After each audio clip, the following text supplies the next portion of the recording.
Hi, I'm Perry Atkinson, General Manager here at theDove. Hey, check out our other videos and check out our website at thedove.us.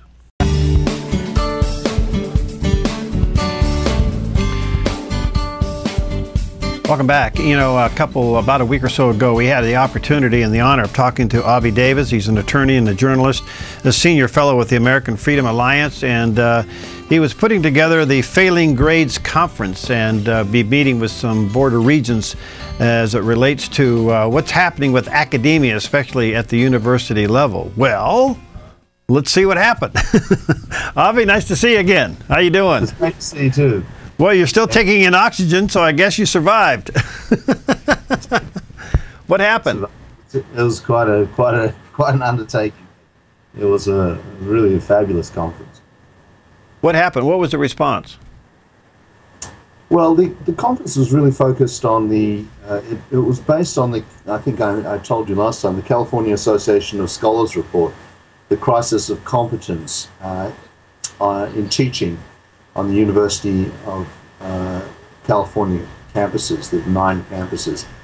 And it began that way with an address by John Mills, who talked about the report and presented it to the audience. And we had an audience of close to 200.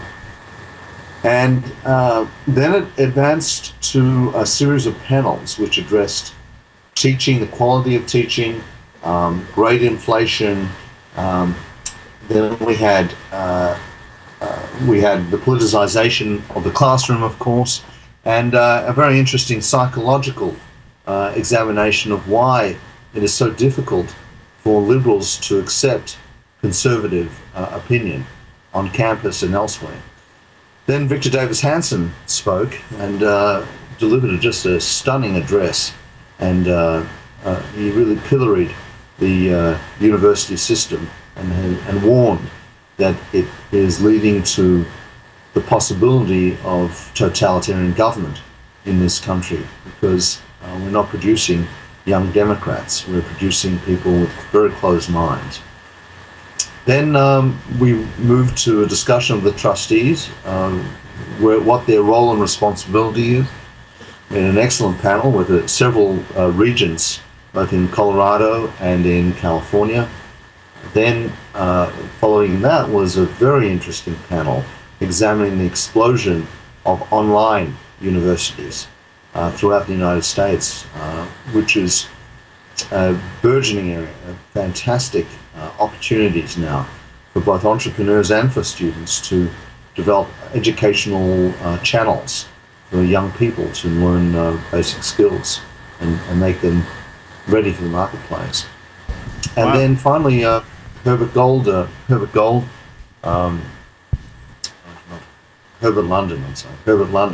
delivered the final address of the day and talked about the future of the university. The second day was devoted to the development of a statement of principles, which I'd be happy to share with you, which addressed the way in which we feel the university must reform itself in order to be a relevant institution in the 21st century. And that was the conference. Wow. How did the scholars respond to the original report? Well, it for many people it was shocking. The report really details, John really brought out some anecdotes and some examples of the way in which teaching is conducted on university campuses these days. The high politicization, the bias, the prejudice, the unwillingness to counter opposing points of view or present opposing points of view, to give a balanced approach to any given topic. This is, of course, particularly so in the humanities, but increasingly in the sciences as well. And so the participants, and it weren't just scholars, of course, there were many lay people, ordinary citizens, people who were planning to send their kids to college next year. People respond, even though it's well known how politicized the campus has become and how politicized teaching has become, people are still shocked at the level of disregard for conservative points of view, alternative points of view. Forget about conservative, just alternative points of view. There's one point of view, and only one point of view that is presented. Let me fast forward. Do you think that you were heard? Do you think the concerns and the evidence of the report was significant enough that they're going to allow for alternative points of view? Do you think this thing actually will begin to change? I don't hold much hope for that. I'm sorry to say that. The report itself has been presented and was presented to the regions nearly a year ago, and there is a long history now of communications between the regions, or between rather the bureaucracy, UC bureaucracy, and the California Association of Scholars, which can be actually accessed on the internet. I don't hold much hope for it because there is a mindset that considers the university as sacred ground, as there's a sort of the entire university is sort of embraced by a halo, as if it really cannot do anything wrong. You know, one thing that I had never put together in my own mind were the words university and corruption. But I came away from the conference with that word firmly lodged in my brain. The university is a corrupt place. It's corrupt financially, with professors and administrators earning huge salaries without really having to work very, very hard, and without the threat of losing their jobs for failure of performance. It's corrupt politically because of the intense politicization of the classroom.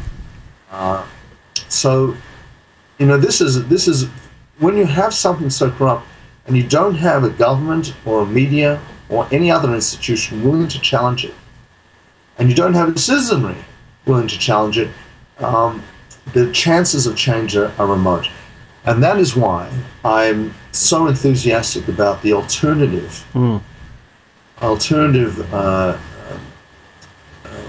forms of higher education which are emerging on the internet.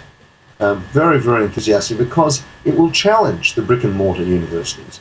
It'll force them, you know, with such high fees, tuition fees for even public universities these days. Parents are wondering how they're going to be able to afford it. So that is the hope. Online education is the hope. Online university is the hope, because at the end of the day, it's the pocketbook. But I'm also hearing you say, Avi, that you didn't walk away with any kind of hope that they would recognize that there should be at least a legitimate acceptance of alternative points of view. I mean, that just, it's so often what they do is they have these panels and conventions and conferences, and they have a feel-good moment, and they think, well, we've given time for that, but we're moving on. Well, the hope that I walked away with was that the universities will become marginalized.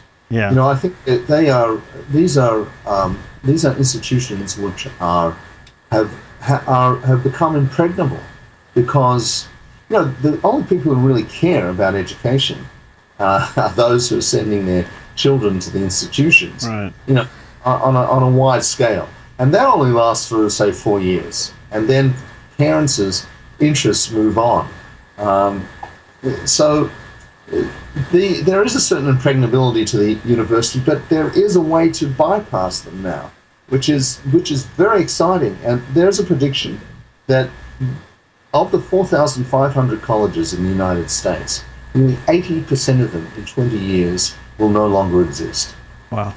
That's a pretty interesting statistic, yeah, because they're basically pricing themselves out of the market. They're making it impossible.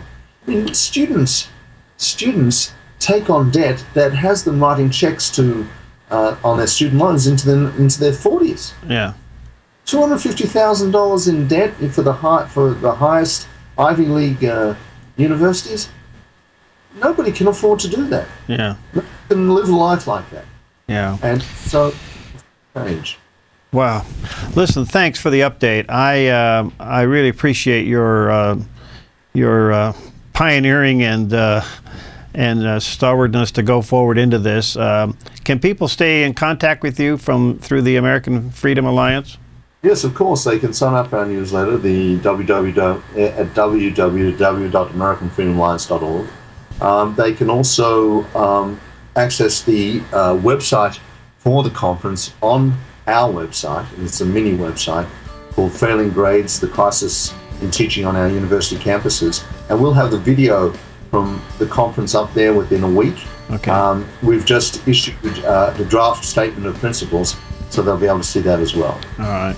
Avi, thanks. Thanks for hanging in there, pal, and let's stay in touch and see where this goes. But I think there is an alternative. It's called online universities, and hopefully that'll purge the big boys a little bit, huh?